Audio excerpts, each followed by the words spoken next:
नमस्ते एभ्रिवान। यहाँहरूलाई चाहिँ म आज पान देखाउँदैछु है। यहाँ हाम्रो काकाको पान हैन। यो पान चाहिँ तपाईहरुलाई अधिकतम खोकी लागेको छ, यदि तपाईहरुलाई कुनै पनि औषधिले चाहिँ तपाईको घाँटी ठीक भएन हैन, खोकी भनेको त एलर्जी हो है, ठीक भएन भने तपाईहरुले पान खानुहोस् एकचोटी है। पान खाँदा के हुन्छ भने तपाईको त्यहाँ विभिन्न किसिमको त्यो घरेलु औषधिहरु हैन, महदेखि लिएर जिरा सिरा हैन, अनि पान मसला हैन, उतातिर तपाईको त्यो कलर के भन्छ त्यो हो, त्यो समेत हालेको हुन्छ हैन। विभिन्न यो एक किसिमको घरेलु यो औषधि नै हो। यो तपाईहरुले यो खानुहोस् है।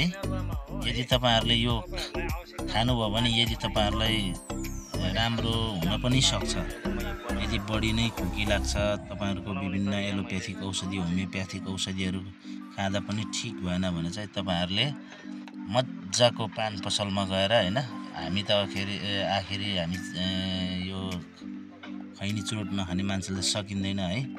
यसमा चाहिँ तपाईको चिनी अरे यो चुना चाहिँ कम हाल्न लगाएर तपाईहरुले यसरी चाहिँ पान खानुभयो भने कतै तपाईको यो घाँटी पनि ठीक हुन सक्छ, खोकी ठीक हुन सक्छ है।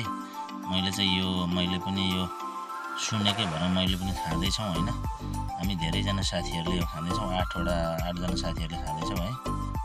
अहिले चाहिँ यो मौसम चेन्ज हुने टाइममा चाहिँ हामीलाई सुक्खा खोकी लागेको कारणले औषधिहरु अनेक खाइए भएन के।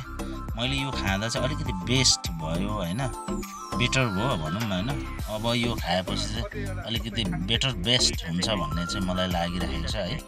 मलाई चाहिँ खोकी ठीक भयो है। यहाँहरुले पनि ट्राई